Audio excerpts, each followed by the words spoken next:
नमस्कार साथियों, ये जो आप सामने एक खूबसूरत सा ऑर्नामेंटल प्लांट देख रहे हैं ना, ये है गोल्डन साइप्रस। गोल्डन साइप्रस इसको यूँ कहते हैं। इसकी जो पत्तियाँ होती हैं ना, टिप्स की तरफ से, पुरानी पत्ती तो हरी होती है, लेकिन टिप से जो निकलती हैं नीडल नुमा लीव्स, वो गोल्डन कलर की होती हैं। और इसे देख के कई बार लोग मोरपंखी समझ लेते हैं। ये मोरपंखी या मोरपंख का पौधा नहीं है, ये जीनस है, अलग ही जीनस है। इस जीनस का नाम है क्यूप्रेसस। क्यूप्रेसस जीनस का पौधा है, जबकि मोरपंखी थूजा जीनस का होता है। इसी को कुछ लोग कह देते हैं जूनिपर। जूनिपर जो है, जूनिपेरस एक अलग से जीनस है। तो ये तीनों प्लांट अलग अलग हैं।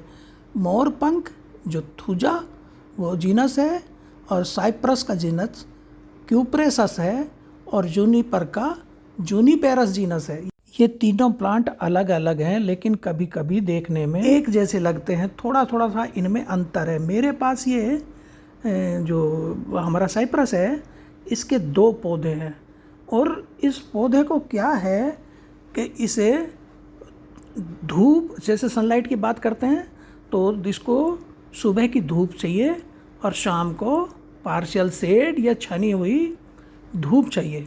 इसे धूप छाँव की आदत है, तो इसको ज़्यादा धूप, जैसे नीचे की पत्ती देख रहे हैं ना, ये मेरे यहाँ पे ऐसी जगह पे लगा हुआ रख दिया था हमने कुछ घर के गेट के सामने है कि, तो इसकी पत्तियाँ उससे ज़्यादा तेज़ धूप से जल जाती है। तो इसको ग्रीन नेट के नीचे रखना या बड़े पौधों के नीचे रखना अच्छा रहता है। इसकी पत्ती, मेन समस्या इसमें यही आती है, और इस समस्या के कारण है 2-3। एक तो बहुत तेज, ज़्यादा तेज धूप, पानी से ये बहुत घबराता, मतलब इसको नमी चाहिए, इसको मिट्टी नम चाहिए, लेकिन पानी कम चाहिए। तो इसमें अगर पानी ज़्यादा हो गया तब भी इसकी पत्ती जल जाती है। तीसरा कारण होता है फंगस, और वो भी ओवर वाटरिंग के कारण लगता है। तो ओवर वाटरिंग इसमें नहीं करना, बहुत तेज़ इसमें धूप नहीं देना, लेकिन इसे धूप चाहिए। इसमें जिधर धूप लगती है वो हिस्सा इसका हरा हो जाता है, और दूसरी तरफ का पीला पड़ना शुरू हो जाता है। तो इसको ये अकेला रहना चाहता है, मतलब किसी चीज़ के सहारे खड़ा नहीं होना चाहते। इसे दीवार के सहारे कभी मत रखना। दीवार के सहारे रखेंगे तो दीवार की साइड का हिस्सा सूखने लगेगा, पीला पड़ने लगेगा। या उसको घुमाते रहें फिर, जिससे वो लाइट चारों तरफ से मिलते। किसी पेड़ के सहारे लगते हैं तो पेड़ के, और एक तरफ धूप आ रही है और पेड़ की साइड से धूप नहीं आ रही, तो वहाँ भी इसे दिक्कत हो जाती है। तो इसको घुमाते रहें। तो इसमें 2-3 चीज़ों का इनका ध्यान रखना होता है।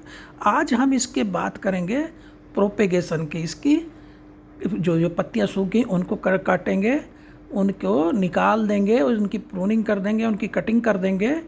ड्राई लीव्स को, डेड जो हमारी, उनकी प्रूनिंग करके अलग करा देंगे। और इससे कुछ कटिंग हम इसकी लगाना सिखाएंगे। इसका प्रोपेगेशन आज बहुत ज़्यादा मुश्किल नहीं, बहुत आसान है। तो हम इस पौधे की प्रूनिंग करके जो हमारी ये सभी सूखी हुई पत्तियां हैं, इनको हटा देंगे। दूसरा, इसको फिर हम अपने ग्रीन नेट के नीचे रखेंगे, क्योंकि इसमें पत्तियां काफ़ी सूख रही हैं। और ऐसी जगह पे रखेंगे ग्रीन नेट में जहाँ पे सुबह की इसकी धूप मिलती रहेगी, और दोपहर बाद या दोपहर में ये छन के इसको धूप मिलेगी। और वहाँ पे भी हम इसको कुछ घुमाते रहेंगे, जिससे इसकी चारों तरफ बराबर धूप इसको मिलती रहे, सनलाइट इसको मिलती रहे। और गर्मी में, हालांकि अब तो ह्यूमिडिटी का भी काफ़ी है, ह्यूमिडिटी में कभी कभी ये मिस्टिंग भी थोड़ा पसंद करता है। तो वाल से, दीवार से टच नहीं होना चाहिए, धूप चाहिए सुबह की।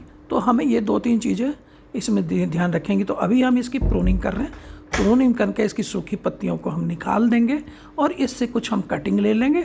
कटिंग का हम प्रोपेगेशन करेंगे, जिसका मेथड करने का आसान सा तरीका मैं आज आपको दिखाने वाला हूँ। तो ये देखिए, हमने प्रूनिंग कर दी है। इनकी जो सूखी हुई पत्तियाँ थी, देखिए वो सब हमने निकाल दी हैं। और ये हमने, देखिए, कटिंग ले ली है। 4-4 इंच की लगभग कटिंग हमने ये ले ली है, और इनको पानी में रख दिया है, जिससे तरोताज़ा बनी रहे। लगाने में हमें, इसके प्रोपेगेशन में कोई परेशानी ना हो। और यह हम कटिंग लेके अब इनका हम, ये कुछ हमारा, देखिए, थूजा जो मैं बता रहा था मोरपंखी, हम यहाँ पे मोरपंखी की कटिंग ले रहे हैं। तो आज हम अपने मोरपंखी के 4 पौधे हमारे पास हैं, तो इसमें भी वो कटिंग लेके अपने 4-5 इंच की ही और उसका भी हम प्रोपेगेशन करेंगे। तो आज हम अपने साइप्रस और जो हमारा मोरपंखी है, थूजा है, उन दोनों की आज हम ये प्रोपेगेशन करेंगे। हमने मोरपंखी की कटिंग लेके उसी अपने पॉट में, जो पानी वाला हमारा पॉट है, उसमें साइप्रस की जो हमारी कटिंग है उनके साथ ही पानी में इनको ताज़ा होने के लिए रख दिया है, जिससे वो सूखे ना। अब हमने कटिंग जो हमने अपने पानी में रखी थी, अब उनको हमें लगाना। तो देखिए हमारे पास एक पानी की बोतल पड़ी थी, उसको हमने काट लिया बीच से और उसको काट के तैयार कर लिया। अब इस कटिंग को, अब उसमें थोड़ा पानी ले लिया।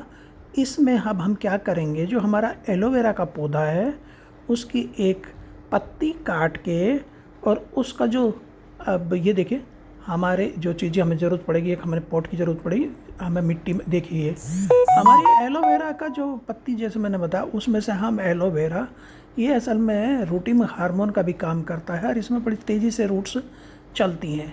इसको इसमें ले लेते हैं, कटी हुई बुत्ते, इसमें पानी भरा हुआ है, नीचे के हिस्से में पानी, और हमने जेल मिला लिया इसमें, जो अपने इसका एलोवेरा का, ये इसमें मिला देंगे तो ये हमारी रूट बहुत जल्दी विकसित होंगी।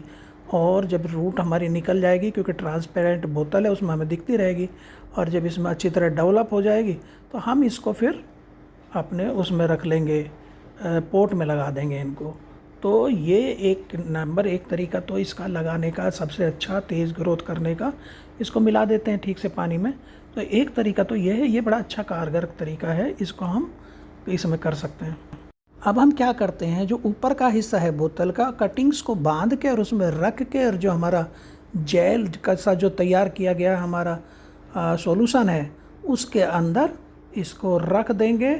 और इसमें से कुछ दिन जब जड़ें इसमें निकल आएंगी, तो हमें ये पारदर्शी है तो ये दिखती रहेंगी, जड़ें निकल आएंगी तो हम इसको ट्रांसफ़र कर देंगे। अब दूसरा तरीका हमारा ये है कि हम जेल का एक, जो एलोवेरा का पत्ती का टुकड़ा लेते हैं और उसी में डायरेक्ट हम इसको गाड़ देते हैं अपनी कटिंग को। देखिए ये 2 कटिंग हमने लगा दी, इसमें आप हॉरिजेंटल या वर्टिकल जिधर भी काट के चाहें उसको लगा दें। और उसको अपना जो हमने गमला तैयार किया है, जो उसमें हमने garden soil 30%, vermicompost 40%, bone meal 10% और 10% सैंड, और हमने जो इसमें मस्टर्ड केक लिया है 10%, इस तरह जो मिक्सचर तैयार किया इसमें उसको लगा देते हैं। तो ये दूसरा तरीका हमारा ये हो गया। और तीसरा जो हमारा तरीका है, हमारे पास जो रूटिंग हार्मोन होता है, रूटिंग हार्मोन, ये देखिए हमने ये इसमें लगा दिए हैं। एलोवेरा में 2 और कटिंग हमने इसमें साइप्रस और जो अपना थूजा है मोरपंखी, उसकी भी ये कटिंग हमने कुछ जो जेल में पानी में लगाई है और कुछ हम इसमें लगा दे रहे हैं एलोवेरा की लीफ में।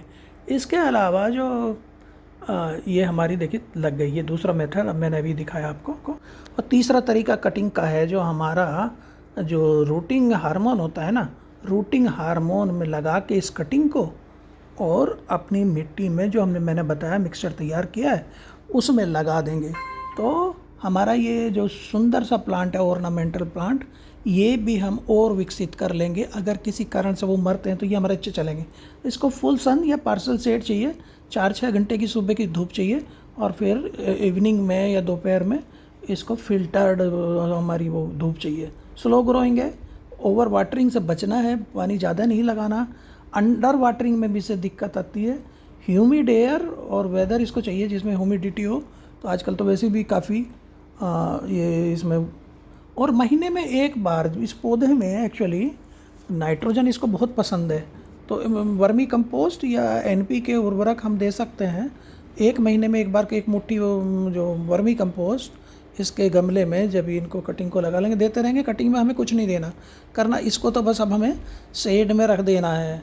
ऑर्नामेंटल प्लांट है, हेज के लिए बड़ा अच्छा काम करता है, ग्राउंड कवर पौधा है। देखिए अपने यहाँ पौधों के बीच में, यहाँ पे हमारा ये सीढ़ियाँ गई हैं, उसके नीचे हम ये इस तरह की कटिंग लगा के वहाँ रखते हैं। ये एरिया बहुत अच्छा रहता है, ह्यूमिड भी रहता है और यहाँ पे अच्छा चलता है। तो साथियों, कैसा लगा मेरा वीडियो? अच्छा लगा तो लाइक करिएगा, कमेंट करिएगा।